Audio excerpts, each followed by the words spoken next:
Jadi mungkin untuk pengajian di negara untuk supaya sebelum Ramadan.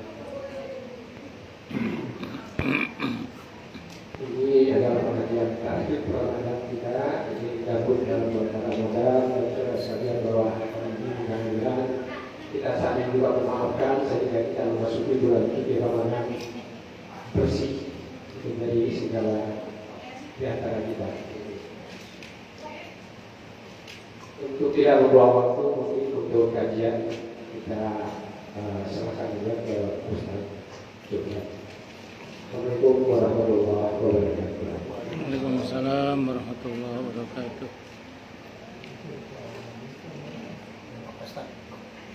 Maaf.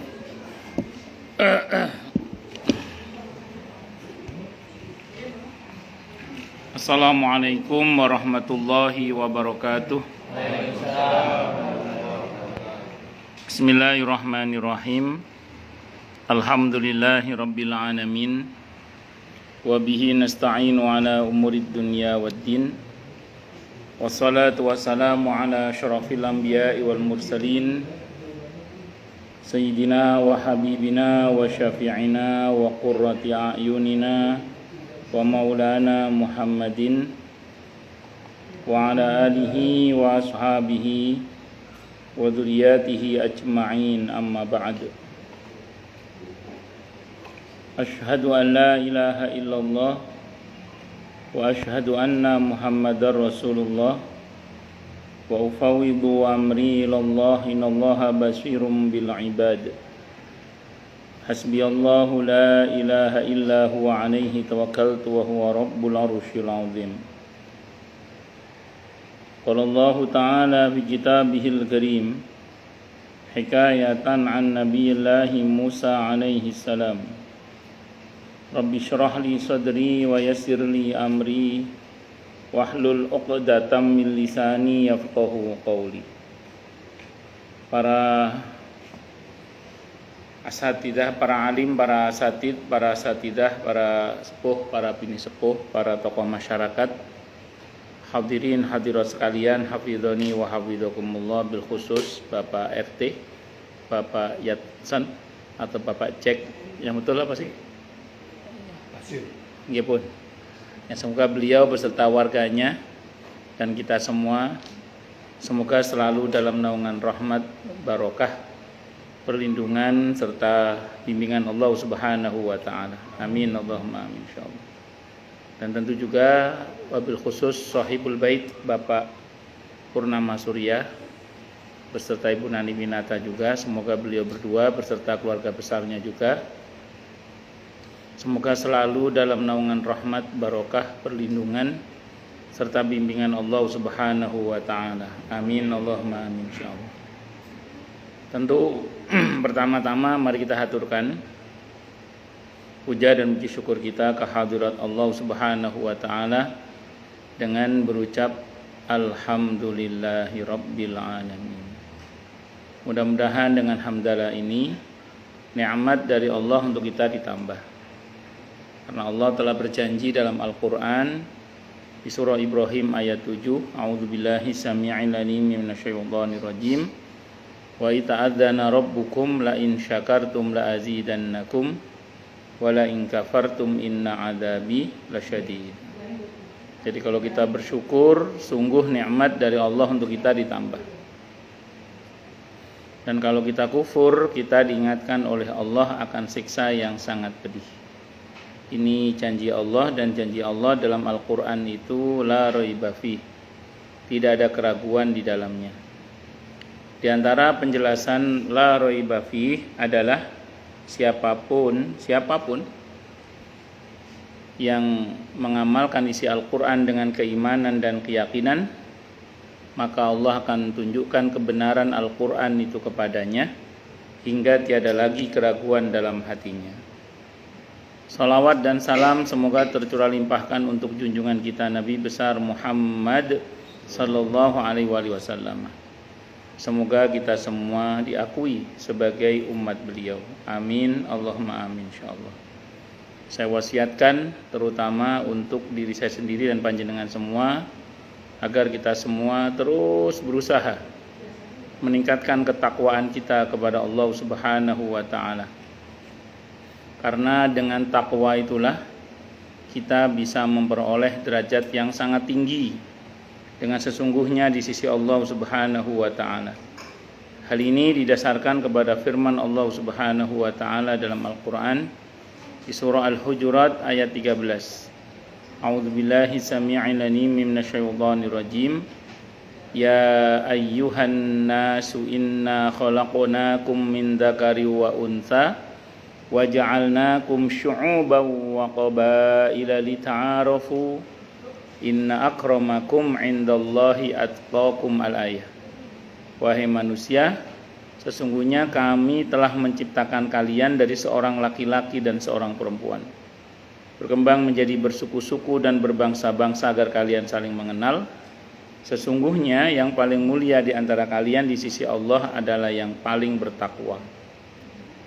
Allah juga berjanji akan memberikan bonus bagi siapapun yang sungguh-sungguh bertakwa kepada Allah, berupa solusi atau jalan keluar dari setiap masalah yang dia hadapi, dan Allah juga berjanji akan memberinya rezeki dari arah yang dia tidak duga sebelumnya. Hal ini didasarkan kepada firman Allah Subhanahu wa taala dalam Al-Qur'an di surah At-Talaq ayat 2 dan 3. A'udzubillahi samii'il 'aliim minasyaitonir rajim.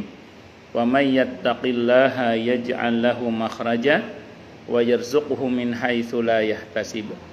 Dan barang siapa orang yang bertakwa kepada Allah, maka Allah akan berikan dia jalan keluar dan rezeki yang tak terduga. Di tempatnya Allah berfirman, "Wa may yattaqillaha yaj'al lahu min amrihi yusra."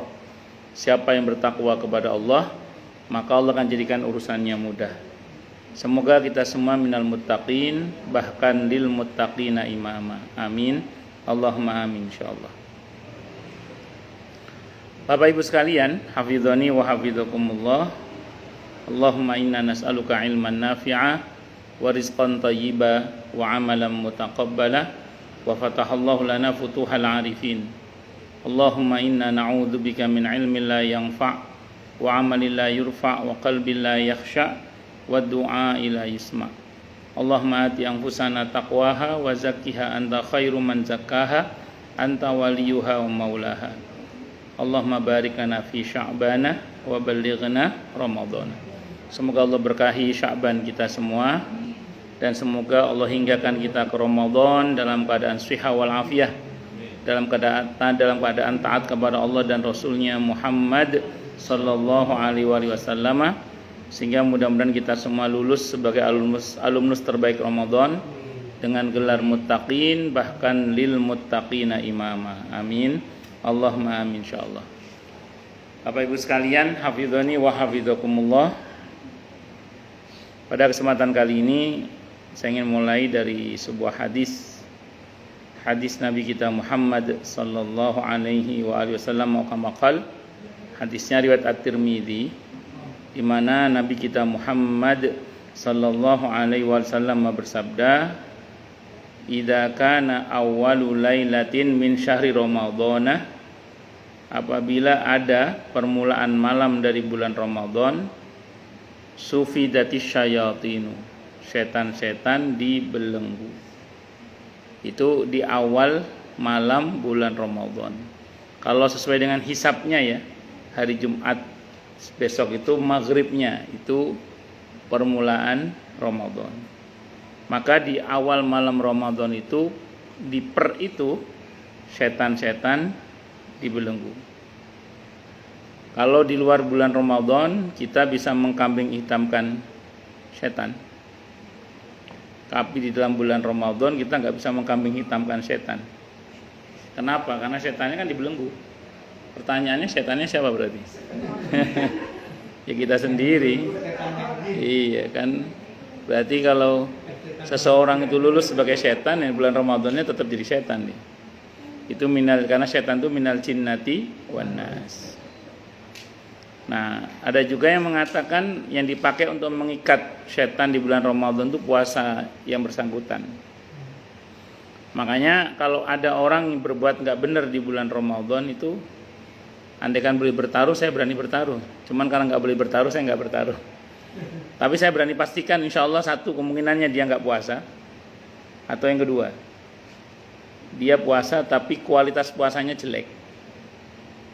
Sehingga ya setannya masih agak leluasa menggoda. Kenapa? Karena kualitas puasanya jelek.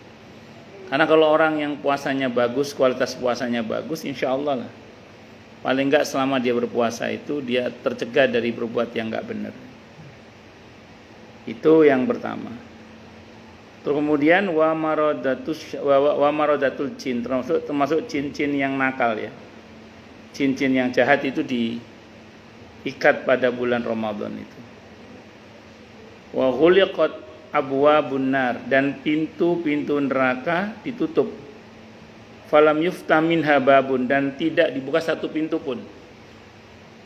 Inilah yang dipakai dasar oleh para ulama bahwa pada bulan Ramadan nanti siksa kubur yang jenis ini itu ditutup, diliburkan. Jadi diliburkan. Jadi siksa kubur jenis yang ini libur. Karena di antara bentuk siksa kubur itu kalau merujuk pada hadis riwayat Ahmad, Abi Dawud, Ibnu Majah, hadisnya kata Imam Al-Qurtubi sahih dari semua jalur periwayatannya, itu dibuka lorong tembus neraka di kubur orang yang tidak bisa menjawab pertanyaan kubur itu, sehingga jadilah kuburnya itu jurang-jurang neraka. Nah di bulan Ramadan pintu neraka ditutup, berarti untuk jenis siksa yang itu libur itu. Tapi libur bukan liburan, beda. Jadi libur bukan apa? Liburan. Soalnya ada jamaah saya cerita, saya ziarah kubur bulan Ramadan, Ustaz, diteriakin orang, Bu, ngapain ziarah? Nggak ada orangnya katanya. Pada pulang kampung katanya. Jadi pengertian mereka itu liburan. Padahal kalau kata para ulama merujuk pada hadis tadi itu bukan liburan, libur untuk jenis siksa yang itu. Allahu Akbar. Jadi kalau kita ziarah kubur bulan Ramadan tetap sunnah. Jangan beranggapan tidak ada orangnya. Loh, Quran yang bilang kok di surah ke-23 ayat 100 itu, surah Al-Mu'minun itu, bahwa surah Al-Mu'minun surah ke-23 ayat 100, bahwa orang yang sudah mati itu rohnya itu tertawan di alam barzah itu hingga pada hari kebangkitan. Jadi ada di alam barzah itu ada isinya, bukan nggak ada isinya. Jadi kalau kita ziarah kubur tetap ngefek walaupun di bulan apa? Ramadan. Wa futihat abwabul jannah, dan pintu-pintu surga dibuka. Falam yughlaq minha babun, dan tidak ditutup tidak ditutup satu pintu pun. Semua dibuka. Surga itu rahmat Allah. Berarti kalau pintu surga dibuka berarti rahmat Allah diobral. Di bulan Ramadan diobral itu enggak ukuran. Rahmat diobral enggak ukuran. Jadi Ramadan itu ibarat tamu itu bawa oleh-oleh yang banyak dan istimewa. Oleh-olehnya itu banyak dan istimewa. Barokah, rahmat, ampunan, pemaafan, jaminan dari bebas api neraka, dan jaminan ijabah doa untuk setiap muslim dengan satu doa yang pasti dikabulkan oleh Allah dengan segera. Nah itu oleh-oleh itu tentu hanya akan diberikan kepada orang yang menyambutnya dengan baik dan benar. Makanya kita semua tidak hanya penjenengan tapi juga kita itu sepatutnya lah pertama senang dengan kedatangan bulan Ramadan itu, agar Ramadannya senang mendatangi kita. Terus kita mendapatkan, kita sambut dengan mujahadah, kesungguhan dalam menghidupkan bulan Ramadan dengan aneka kebaikan yang Allah ridhoi, supaya ya oleh-olehnya Ramadan itu untuk kita gitu loh. Cuman memang saya sering sampaikan begini, untuk mendapatkan maksimal dari kebaikan Ramadan yang luar biasa itu kalau kita cuma pakai badan kita yang satu ini, itu saya sering bilang di mana-mana, itu kayaknya nggak banyak yang bisa kita peroleh. Karena badan kita ini kan ada capek-capeknya, kadang ada mual-mualnya, mualesnya, kadang ada sakit-sakitnya, kadang ada lupa-lupanya, kadang ada ngantuk-ngantuknya, malah ngantukan kadang malah. Nah ini supaya kemudian maksimal, berarti apa? Jangan cuman pakai badan kita aja, tapi libatkan banyak orang untuk beribadah kepada Allah, yang dengan ibadah mereka itu kita dapat bagian pahala yang sama dengan mereka. Caranya gimana? Bantu mereka. Itu yang saya sampaikan di surah An-Nisa ayat 85 itu. May yashfa' syafa'atan hasanatan yakul lahu nasibum minha. Siapa yang berikan pertolongan yang baik, maka dia akan dapat pahala yang sama dengan pertolongan tersebut atau yang ditolong tersebut. Itu seperti itu. Maka saya sering contohkan, enggak usah jauh-jauh lah. Panjenengan bayar listrik Masjid Al-Mukhlisin atau Masjid Arif Rahman Hakim. Itu kita bayar listrik dan airnya. Maka sebuahnya itu orang yang beribadah kepada Allah di masjid, di dua masjid itu merasa nyaman karena kita yang bayar listriknya. Itu kita akan dapat bagian pahala yang sama dengan mereka yang beribadah di dalam masjid itu. Yang merasa nyaman beribadah di masjid itu karena kita yang bayar listriknya. Wah, contohnya kok mahal, Ustaz. Bayar listrik Al-Mukhlisin itu mahal. Bayar listrik Arif Rahman itu mahal misalnya. Ya kan ada kota amalnya itu. Apalagi Al-Mukhlisin ada kota amal yatim duafa, operasional masjid sama renovasi. Enak deh, tinggal kita milih kapling yang mana aja. Jadi di situ kesempatan kita untuk mendapatkan kebaikan yang banyak. Wah, contohnya kok yang banyak uangnya, Ustaz. Kalau nggak punya uang banyak gimana? Sering saya sampaikan di mana-mana juga. Kalau kita nggak cukup banyak uang, caranya kasih tahu yang banyak uang. Jadi kalau kita nggak banyak uang, kasih tahu yang banyak uangnya. Ngasih tahunya itu bagaimana? Ya kita kan kalau ngasih tahu dalam hadis Sahih Muslim, kita dapat bagian pahala yang sama dengan mereka yang kita kasih tahu kan? Kan tidak semua orang tahu di mana ada titik-titik sedekah yang jariah yang pahala terus mengalir misalnya. Maka kita ini loh, ayo, ini ada masjidnya lagi butuh, ada musola ini lagi butuh, kita kasih tahu. Oh ini kita ketika kita memberitahu itu, maka semua yang diberitahu itu dia akan mendapat. Kalau berbuat itu, kita akan dapat pahala yang sama dengan mereka yang berbuat kebaikan karena kita beritahu itu. Makanya di bulan Ramadan itu sepatutnya lah kita berusaha untuk berbuat seperti itu, membantu banyak orang, sehingga dengan bantuan kita itu kita akan dapat bagian pahala yang sama dengan mereka. Termasuk mengambil kesempatan, mengambil bagian untuk ngasih takjil, buka puasa bersama. Kalau kita misalnya, apalagi masjid-masjid kayak Al-Mukhlisin masuk yang banyak orang transit Pak ya, termasuk. Ya. Wow, itu sangat membantu sekali. Sangat membantu sekali. Apalagi kalau masjidnya dekat kampus. Banyak mahasiswa yang di antara statusnya hari ini enggak dapat nasi kotak. Allahu Akbar. Saya pernah baca statusnya anak mahasiswa, kalau dapat nasi kotak cuma berkah itu, gue sewenangnya. Batinku ya Allah, hal yang nampak bagi kita sepele, tapi ternyata itu membahagiakan loh bagi anak-anak mahasiswa itu. Iya, terus suatu saat dia nggak dapat nasi kotak, nulis status lagi. Hari ini nggak dapat nasi kotak. Nggak dapat nasi kotak.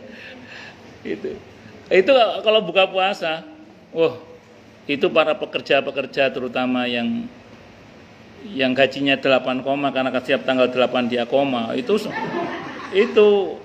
ngasih makan mereka itu sangat membantu sekali. Itu seperti itu. Nah, jadi kita ambil bagian di situ. Saya ulang ya, maaf. Ustadz cerita aku pensiun Ustadz. Biyen apa ilmune ketika masih gagah-gagahnya. Loh, kan saya bilang tadi, kalau seandainya loh ya, ada yang uangnya nggak segagah dulu lagi lah, ya gampang, kasih tahu yang uangnya gagah. Ya kan, ngoten nggih, kasih tahu yang uangnya gagah. Atau anak-anak kita colek, ayo nak, kamu kan udah kerja, ayo ambil bagian dari harta kamu, itu ada masjid, ada musola, ada majelis taklim, itu ada kesempatan untuk berbagi iftar, berbuka. Ayo nak, ambil bagian nak, kirim air ke masjid-masjid itu, terutama masjid-masjid yang banyak orang transit di dalamnya, yang sangat membutuhkan menu berbuka. Apalagi kalau di bulan Ramadan, kalau waktu itikaf saya lihat di Al-Mukhlisin itu dispensernya rame sekitarnya itu. Ada kopi, ada apa macam-macam dan kawan-kawannya itu. Kalau di masjid saya juga sama, dispensernya rame plus ada mie gelas segala malah. Untuk memakmurkan itu. Itu yang yang ngirim semua itu. Kalau malam itu malam qadar, sebuahnya itu orang yang itikaf di masjid itu karena kita ikut memakmurkannya. Walaupun hanya dengan sekedar ngirim kopi itu, kita insya Allah akan dapat bagian pahala yang sama dengan sekian banyak orang yang kita terbantukan dengan izin Allah melalui dengan bantuan kita itu. Kita akan dapat bagian pahala yang sama dengan mereka itu. Ambil bagian. Jadi jangan kita raih keutamaan Ramadan itu hanya dengan badan kita saja. Tapi libatkan banyak badan untuk kita bantu supaya nanti kita dapat bagian pahala yang sama dengan mereka yang kita bantu itu. Caranya tadi itu diantara bisa bantu tempat, bisa bantu orangnya secara langsung. Atau orang-orang yang kebaikannya produktif. Para santri kan beberapa pesantren kan tidak libur itu. Kita kirim beras ke sana, mereka berbuka sahur dengan beras dari kita. Sementara mereka selama bulan Ramadan tidak hanya sholat tapi belajar, murojaah, menghafal, macam-macam. Berapa pahala kita itu kalau kita mau ambil bagian di situ misalnya. Ya, untuk pesantren berasnya saya misalnya gitu. Anak-anak santri saya bantu airnya atau apalah.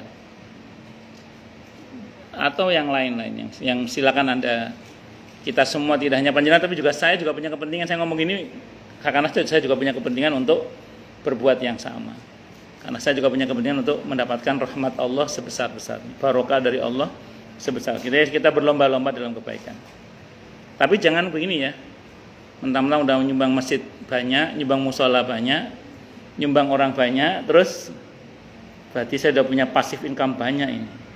Dan kalau tak santai wae. Jangan, kita tetap harus bermujahadah. Karena wasayarallahu amalakum wa rasuluh. Allah dan Rasulnya melihat amal apa yang kita kerjakan itu dilihat oleh Allah dan Rasulullah Muhammad SAW. Makanya jangan diam juga, kita tetap berusaha bahwa tadi ada kurang-kurangnya. Nah, insya Allah bisa ketutup dengan tadi itu, dengan aneka kebaikan kita kepada banyak orang itu. Insya Allah. Terus kemudian wa yunadi munadin, ada malaikat yang menyeru di awal Ramadan itu. Apa kata malaikat yang menyeru itu? Ya baghiyal khairi aqbil. Orang yang senang cari kebaikan, berbuat baik, teruskan, tingkatkan. Terus ya baghiyal syarri aqsir. Orang yang senang berbuat yang enggak benar, stop, jangan diteruskan. Kenapa orang yang suka berbuat baik suruh diteruskan bahkan ditingkatkan? Ya, karena ini kesempatan kita untuk meraih aneka kebaikan yang luar biasa di bulan Ramadan, yang itu enggak biasanya, luar biasa lah. Dan itu enggak ada kecuali dalam bulan Ramadan. Untuk yang berbuat jahat disuruh stop.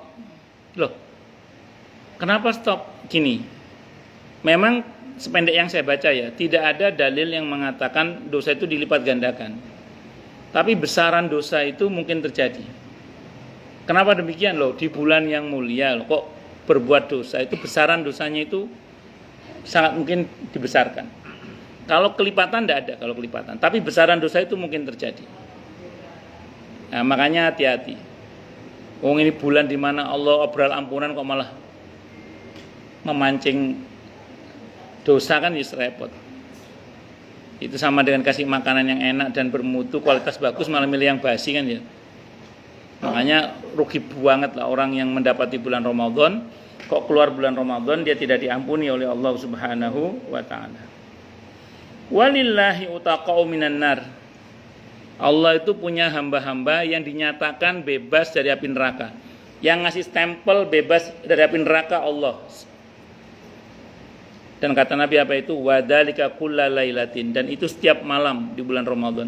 Setiap malam bulan Ramadan ada hamba-hamba Allah yang Allah kasih stempel, kalau bahasa kita dinyatakan bebas dari siksa api neraka.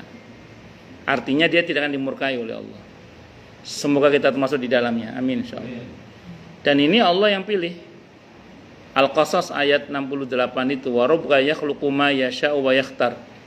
Dan Tuhanmu Allah menciptakan apa saja yang Dia kehendaki dan Dia berhak memilih siapapun yang Allah kehendaki.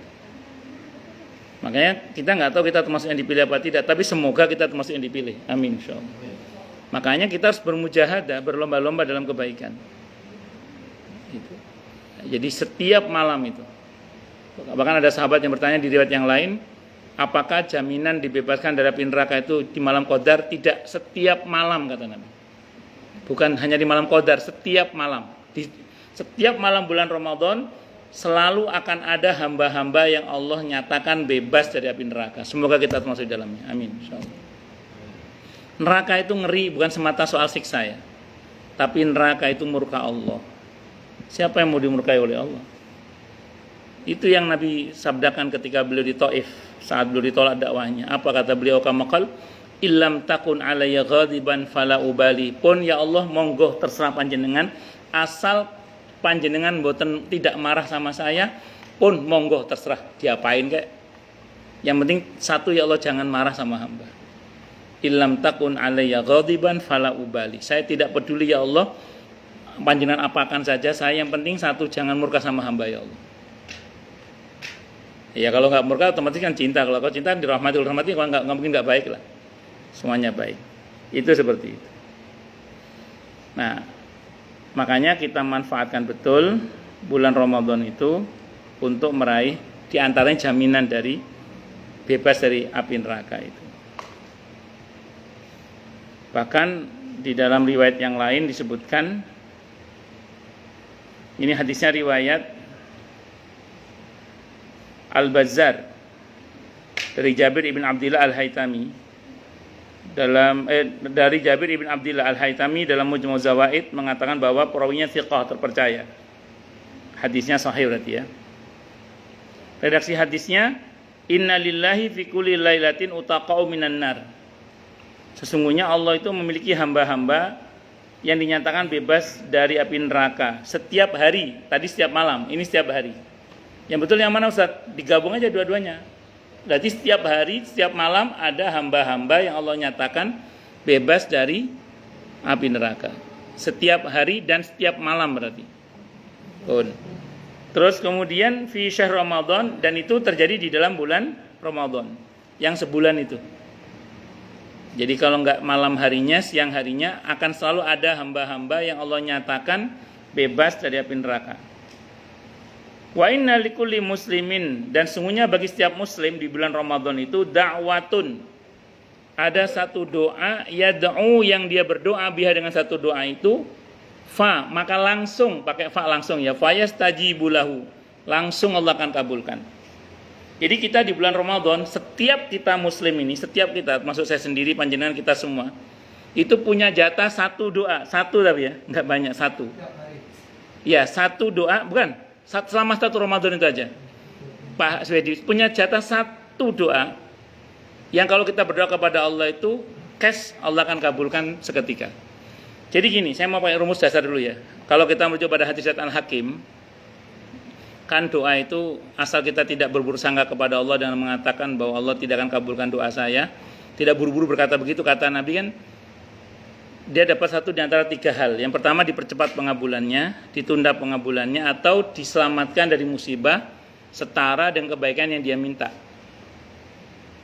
Nah ini tipe yang dipercepat karena menggunakan fa jawab itu langsung, berarti nggak pakai proses. Maksudnya disegerakan. Maka berhati-hatilah omong sa omong, dungo dinungo, doa apa saja di bulan Ramadan itu harus hati-hati. Karena ngerinya itu yang Allah pilih untuk dikabulkan di bulan Ramadan itu, gitu loh. Paham maksudnya nggih? Saya ulang ya, hati-hati dungo sak dungo, omong sak omong itu hati-hati. Ngerinya apa yang kita munajatkan itu kalau kita salah berdoa maksudnya, itu yang Allah pilih untuk dikabulkan di bulan itu. Iya, jangan seucap-ucap sembarangan. Wis diingati-ingati. Naudzubillah ya, pas ngomong elek ke anaknya naudzubillah, atau ke suaminya, atau ke istrinya naudzubillah. Ternyata itu yang Allah pilih, terus biaya terus.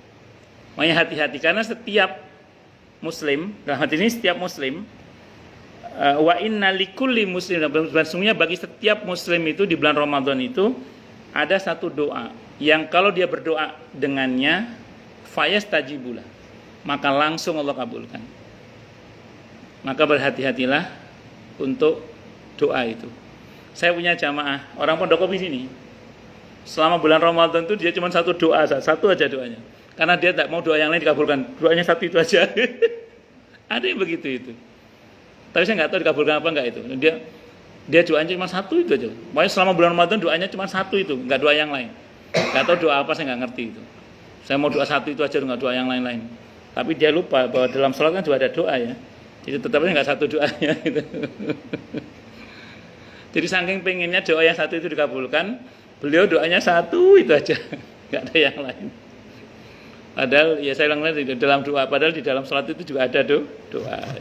Jadi berarti dia tetap nggak satu doanya. Ya doa apa terserah panjenengan, tapi yang penting doa yang baik-baik, terutama untuk kebaikan dunia akhirat. Loh, apakah terus doa yang ini tidak dikabulkan? Tetap dikabulkan, cuman untuk yang satu itu Allah janjikan dipercepat.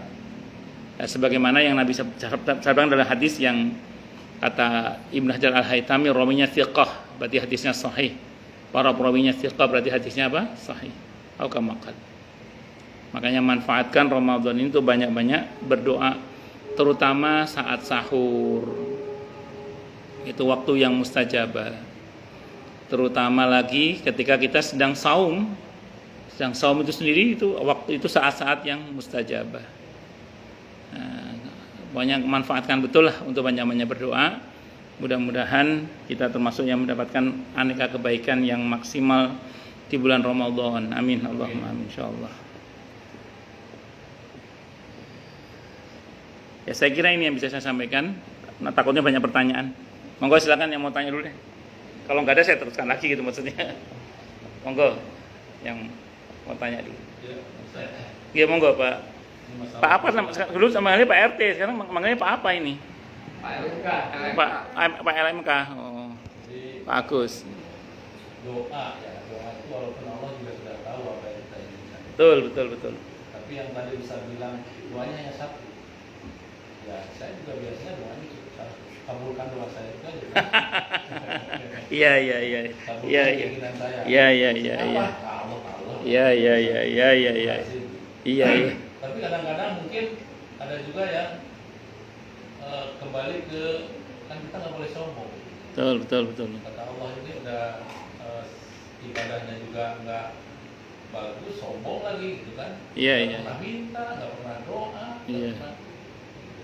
Kan Allah menginginkan kalau misalnya dia berdoa, Allah merasa terpuji. Iya betul. Nah itu gimana mungkin? Bagus. Jadi yang pertama itu yang mesti kita pahami adalah doa itu ada kata da'a yad'u du'aun ya, artinya menyapa. Jadi bahwa setelah menyapa Allah kita ngajukan proposal mengerjaan kita itu. Makanya ketika ada orang berdoa kemudian dia langsung pada pokok permintaan, kata Nabi kan terburu-buru anak muda itu. Harusnya Allah dipuji-puji dulu Allah itu dengan menggunakan al-asmaul husna. Bersalawat dulu kepadaku, baru minta. Nah, jadi kalau dari segi adab dalam berdoa memang sepatutnya lah kita betul-betul sapa Allah. Nah inilah yang jadi problem ketika kadang sebagian orang itu pas nyapa Allah itu nggak serius, pas Allahumma itu nggak serius.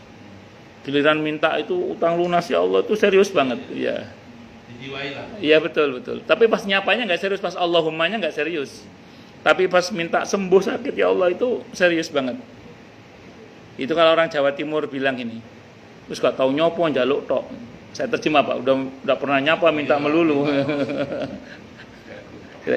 Makanya di antara kiat kata para ulama mustajabahnya doa itu adalah banyak memuji Allah. Kalau perlu permintaannya dikit aja, tapi mujinya banyak.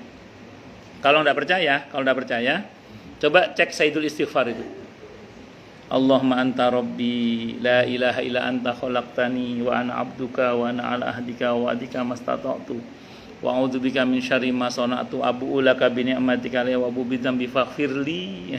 Doanya cuman faghfirli fa innahu la yaghfiru dzunub. Itu lainnya muji Allah sambil merendah di hadapan Allah, yang berarti juga mengagungkan Allah, terus begitu aja. Seperti doa-doa, malah ada doa itu yang nggak ada mintanya. Yang bahasanya Nabi, ini adalah doa yang aku dan para nabi membacanya, dan doa terbaik. Terutama di hari Arafah. Apa itu? La ilaha illallah wahdahu la syarikalah lahul mulku wa lahul hamdu wa huwa ala kulli syai'in qadir. Itu tidak ada mintanya sama sekali. Itu kalimat tauhid semua. Tapi itu kata Nabi doa yang paling bagus. Ya dibaca di hari Arafah. Bahkan dalam satu riwayat tentang afdhalud doa itu alhamdulillah. Nah, makanya kita harus paham substansi dari doa itu adalah kita menyapa Allah, maka sapa Allah dengan sungguh-sungguh, bahwa setelah kita sapa kita bawa proposal memang kerjaan kita, Pak. Nah, dan Allah senang diminta itu, Allah senang. Saya kira itu nggih, wallahu a'lam bishawab. Ini di online ada yang sami-sami. Di online ada yang nanya Bu Ivon Levina, Pak Ustadz, boleh nggak saat bulan Ramadan doanya hanya satu, yaitu minta semoga doa dan hajatnya dikabulkan? Ya, memang itu. Itu kayaknya Iya, Bu Ivon. Iya. Kok nama? Enggak supaya enggak ngantuk, Ustaz. Iya, saya paham. Apapun kan ngantuk. Nah, kalau Pak Agus, saya percaya. Saya selama beliau nyupirin saya dalam perjalanan itu sampai kemeng itu mulut saya itu. Beliau bercanda terus. Saya itu jenengan nyupir apa? Siapa yang nyupir Pak saat itu, Pak? Saya. Oh iya betul. Aduh. Enggak mungkin Ustaz. Iya. Sampai capek saya tertawa. Jadi gini Bu Ivon ya, saya alhamdulillah, masya Allah berkesempatan berdoa di Multazam itu, di antara Hajar Aswad dengan pintu Ka'bah itu, saya berdoa di situ. Saya itu kan kalau gitu kan bingung ya mau doa apa ya. Sudah disiapkan sebenarnya, itu begitu sampai di situ bingung mau doa apa. Akhirnya saya di situ doa gini, ya Allah, jadikanlah doa hamba dimanapun saya berada seperti doa saya di sini. Paham ya maksudnya? Jadi saat di Multazam itu saya cuma doa diantaranya yang pokok itu ya Allah, karena mau minta apa kan bingung. Akhirnya saya bilang ya Allah jadikanlah doa hamba dimanapun hamba berada seperti di sini doa hamba ini. Ya wes ngono ae. Saya kira itu, wallahu alam. Bisa, nggih monggo. Ini saya nggak ngerti, ini ada grup nih. 3 dosa besar manusia menjelang setelah puasa Ramadan. Semoga kita tidak termasuk di dalamnya. 1. Orang ziarah dikubur. 2. Mendoakan orang mati. 3. Menyuruh orang saat sedang sholat tarawih. Itu guyon itu, bercanda itu. Bercanda. Enggak, saya bercanda Pak itu. Bercanda. Mendoakan orang mati, dosa besar itu. Mendoakan orang mati lah. Orang didoakan mati. Berziarah kan? Ini ada orang ziarah dikubur. Ada orang ziarah dikubur. Orang ziarah dikubur kan dosa besar itu Pak. Iya, orang ziarah dikubur. orang didoakan mati. Terus apa lagi terakhir? Menyuruh orang saat Orang sholat disuruh. Ya dosa lah, nggak boleh. Itu iya, bercanda itu bercanda. Bencana itu, Bu.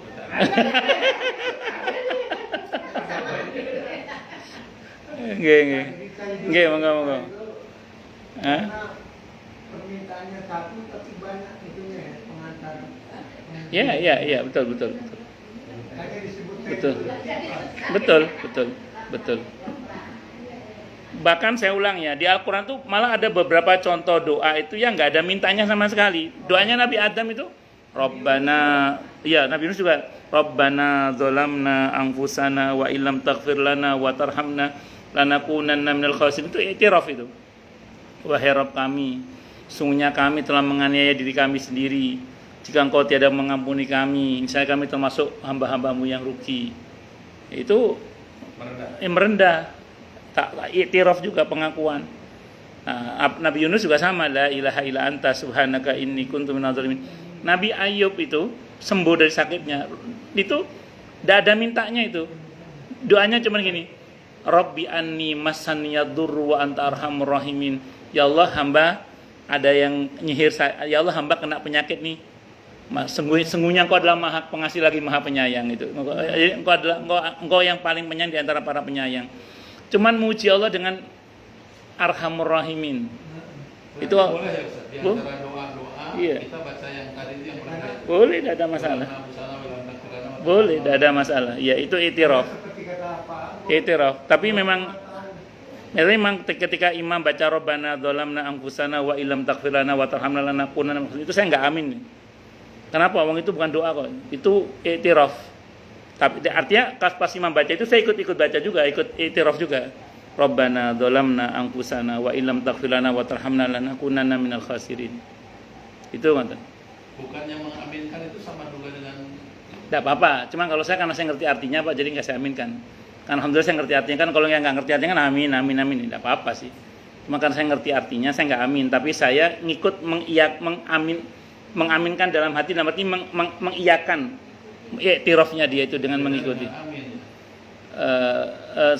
Kalau amin kan kabulkanlah. Setuju dengan yang diucapkan beliau. Iya, dalam arti mengaminkan ya. Ya.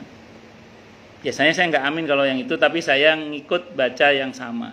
Sebagai bentuk sama-sama i'tiraf di hadapan Allah biasanya. Rabbana dzalamna anfusana wa illam taghfir lana wa tarhamna lanakunanna minal khasirin. Jadi inti doanya itu sama memberitahukan kalau Nabi Ayub lagi sakit. Kemudian kalau Nabi Yunus lagi kegelapan. Iya. Ya.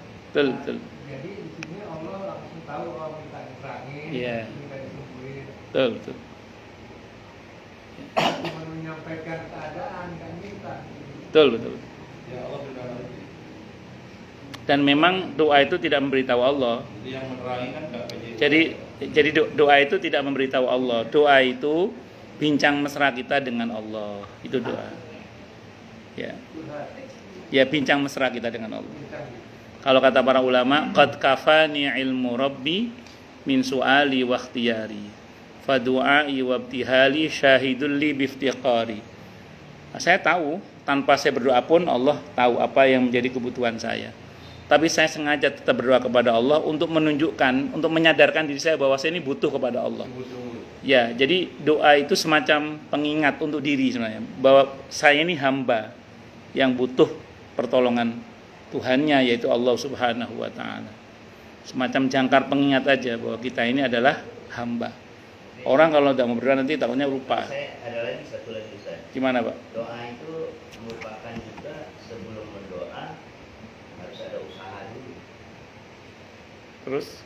Ya Allah, Rabbana ya Allah, lupa lagi. Allah mana salamatan fid din, wa afiatan fil jasad, wa ziyadatan fil ilmi, wa barakatan fil rizqi.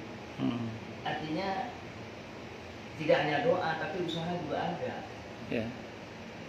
Jadi usaha dulu, doa ini harapannya kita mengharapkan dari sisi Allah di situ, tapi ada usaha dulu. Ya. Dengan doa aja gitu. Ya. Ada ulama yang mengatakan orang kalau usaha tok tidak memberi motivasi kita. Ya. Jadi gini, ada ulama yang mengatakan orang kalau berusaha saja nggak berdoa itu sombong. Kalau berdoa tok tidak mau berusaha itu sama dengan memperbudak Allah katanya. Jadi itu ada ungkapan begitu. Jadi tapi tentu bagi yang masih mampu berusaha, yang tidak mau berusaha, beda dengan yang bukan tidak mau usaha tapi memang tidak mampu berusaha, itu beda bab. Ya kan ada orang di mana kondisinya dia tidak mampu berusaha, misalnya maaf ada orang dalam keadaan tidak berdaya, nggak bisa ngapa-ngapain lagi, ya sudah, bisanya cuma doa, ya sudah doa itu aja, nggak punya apa-apa lagi. Tapi selagi kita masih bisa berusaha, maka usaha itu merupakan sebuah keharusan yang itu diperintah dalam agama. Kalau bahasanya Nabi kepada seorang sahabat, ada dalam kitab Riyadhus Shalihin itu, sahabat itu berkata ini kepada Nabi, ya Rasulullah, kalau semua sudah Allah takdirkan, buat apa kita berusaha? Kata Nabi, berusahalah. Karena setiap orang itu akan dimudahkan oleh Allah untuk apa dia diciptakan. Terus di hadis Ahmad Nabi bersabda, kataballahu alaikum musa'ya fas'au. Allah wajibkan kalian berusaha, maka berusahalah. Nah, di dalam usaha itu ada nilai ketaatan. Di dalam usaha itu ada nilai kemuliaan. Nah, itu yang tidak akan didapat oleh orang yang nggak mau berusaha. Nah, orang yang mau berusaha, dia ada nilai ketaatan dan juga ada nilai kemuliaan. Itu seperti itu. Wallahu a'lam bishawab. Makanya kalau kita belajar dari Siti Hajar alaihi salam, Siti Hajar itu tahu di situ nggak ada air, itu tahu. Itu padang berbatu kok. Tidak mungkin gali sumur juga. Tapi akidahnya mengatakan saya harus berusaha. Usaha itu bahasa Arabnya sa'yun, sa'i itu. Lari, sofa, marwah, tengok sana, tengok sini. Dapat air di sofa? Enggak. Di marwah? Enggak juga. Tapi dapat air. Dapat. Di mana? Di bekas cecakan kaki Nabi Ismail di Raja Aswad yang digali oleh malaikat Jibril itu. Dengan sayap malaikat Jibril itu. Itu menunjukkan bahwa usaha itu adalah sebuah keniscayaan yang harus kita lakukan semampu yang bisa kita lakukan tentunya. Wallahu alam bishawab. Mungkin termasuk di dalam usaha itu kesabaran. Ya, prosesnya di dalam usaha itu kita mesti sabar. Karena kalau dia tidak sabar, dia mengeluh. Dah saat mengeluh makanya segera dicas dengan sholat. Makanya wasta'inu bisabri wassalah. Minta tolong kepada Allah dengan sabar dan sholat. Karena sabar itu sering kali luntur, maka dicas lagi dengan sholat supaya kuat mengembali. Nah, itu jadi usahanya sabar dan sholat. Sabar dan sholat itu diantaranya itu. Kalau saya secara pribadi itu ketika suatu saat saya ada masalah gitu ya, saya bilang sama Allah gini, pun ya Allah hasbunallah wa ni'mal wakil, hamba serahkan semuanya padamu. Karena saya itu kalau sudah mulai overthinking, mulai berlebihan mikir itu, saya bilang gini, saya marahi diri saya itu, emang yang bikin hidup kamu itu kamu apa? Emang yang bikin cerita hidup kamu itu kamu apa? Udah serahkan sama yang menciptakan kamu. Akhirnya saya serahkan semuanya pada Allah, kan hasbunallah wa ni'mal wakil. Wa ufawwidu amri ilallah innallaha basirun bil ibad. Hasbiyallahu la ilaha illa huwa alaihi tawakkaltu wa rabbul arsyil azim. Innama ashku basi wa huzni ilallah. Pokoknya aneka kalimat tawakal dalam Al-Qur'an saya baca semua, saya serahkan semuanya pada Allah dengan aneka penyerahan yang ada dalam Al-Qur'an itu. Begitu saya berusaha totalitas penyerahan kepada Allah, terus saya tambahkan gini. Besok saya mau menemui seseorang ya Allah. Bukan karena saya berharap sama dia, tapi karena mentaati perintahmu untuk berusaha, yaitu mendatangi ahlinya, misalnya mendatangi orang yang punya kompeten di bidangnya misalnya. Ya apa kalau sakit ya ke dokter misalnya, kalau ada masalah apa ya ke ahlinya lah, orang yang kita tahu insya Allah ini dia punya kompetensi untuk bidang itu gitu. Dan itu mentaati perintah Allah. Jadi penyerahan totalitas kepada Allah, proses tetap jalan. Mata tetap melihat, mulut tetap bicara, kuping tetap mendengar. Proses itu bagian dari ketaatan kepada Allah. Kenapa? Karena Allah yang nyuruh. Nah, gitu. Jadi bukan berharap sama makhluk, bukan. Tetap hati tawajuh kepada Allah.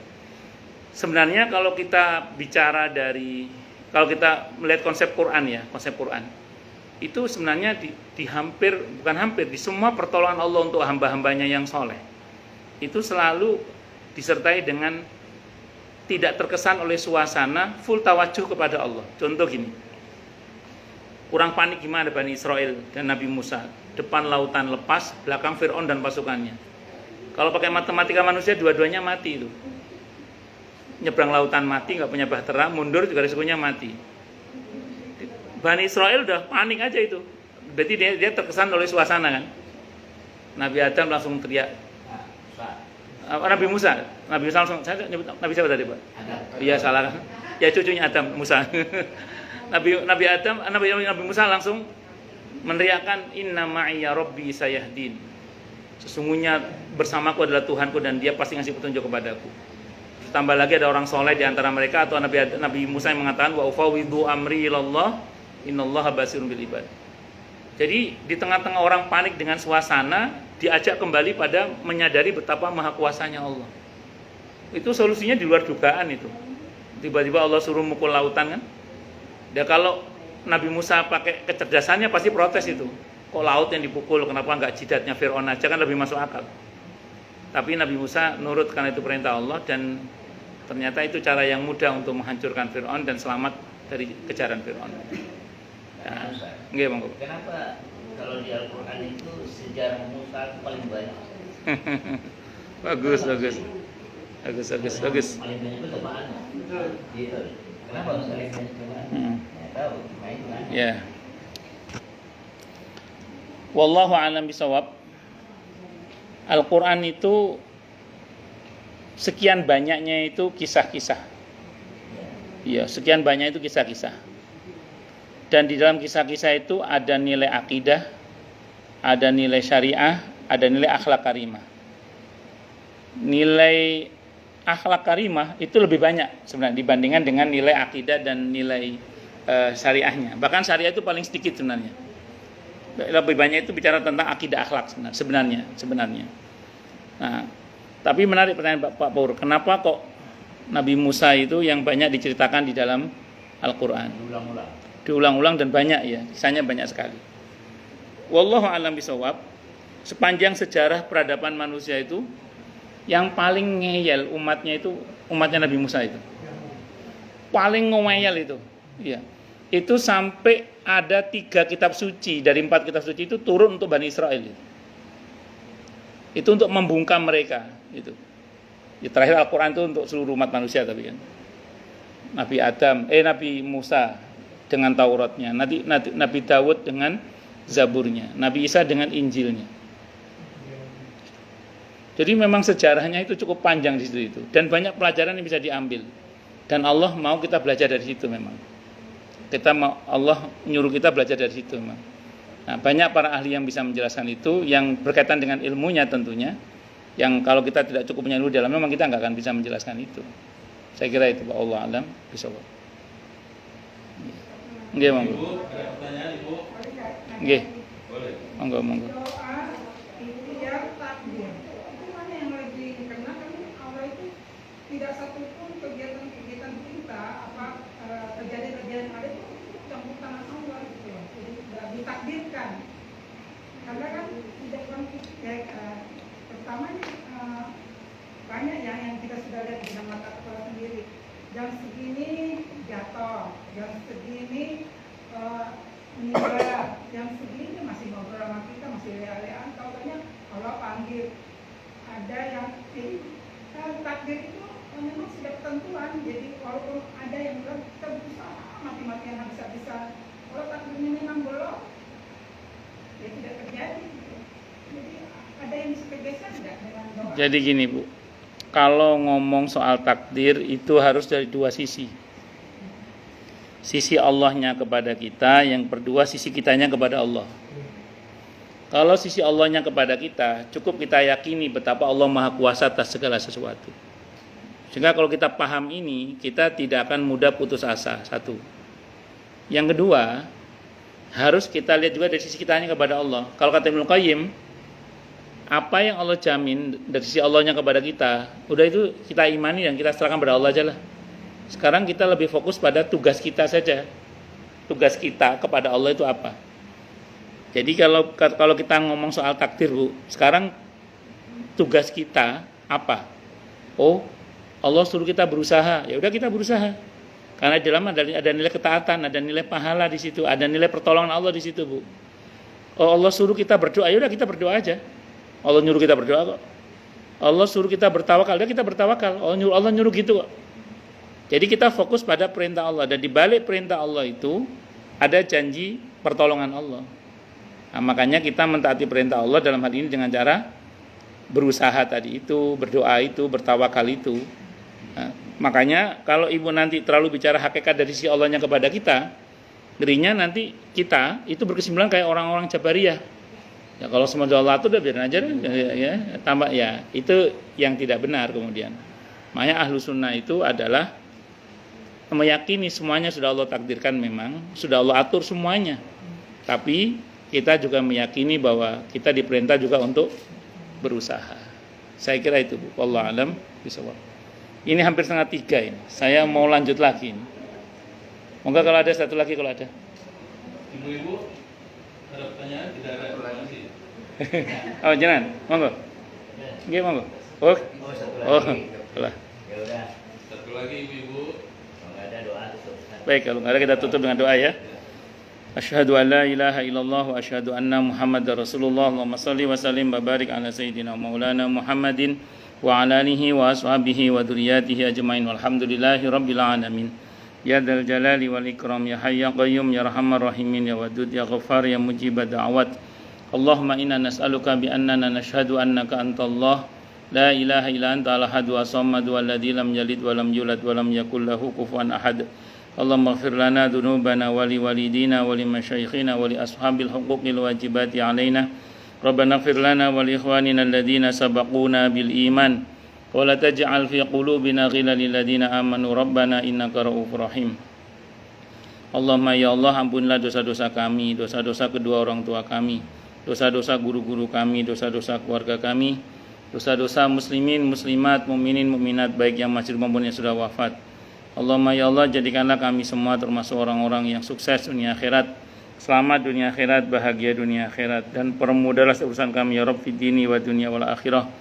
Ya Allah, berkailah Sya'ban kami, hinggakanlah kami ke Ramadan dalam keadaan sihah wal afiyah, dalam ketaatan kepadamu dan kepada Nabi Muhammad SAW, dan jadikanlah kami semua termasuk orang-orang yang lulus sebagai alumnus terbaik Ramadan dengan gelar muttaqin, bahkan lil muttaqina imama.